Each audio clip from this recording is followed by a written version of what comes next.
You have 3 pieces of advice that you say parents should get into their vocabulary. Yeah, because you're going to hear as a parent, there's nothing to do, right? Okay, so first of all, just let that hang there. You know, we as parents, like I said, want to rush in and kind of fix those issues. And I see it on the floor of the Children's Museum.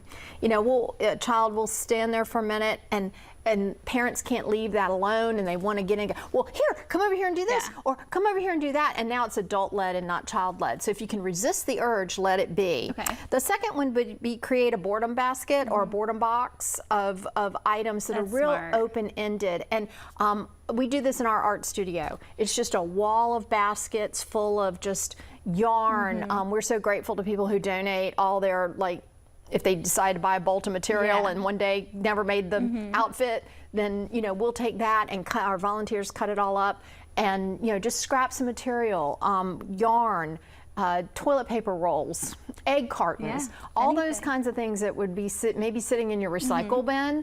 Pull them out and put them in there and say, do something with these. And you'll be amazed at what they'll do. The third one would be, like I said earlier, ask better questions. Because again, I'm a fixer, I want to fix it. When a child comes to me with something, I have to really work to go, wait a minute, what could you make with these? Instead of, you know, why don't you make a telephone with the blah, you know, I mean, instead let them do that. And can you invent a game, you know, somehow with just what's in the room.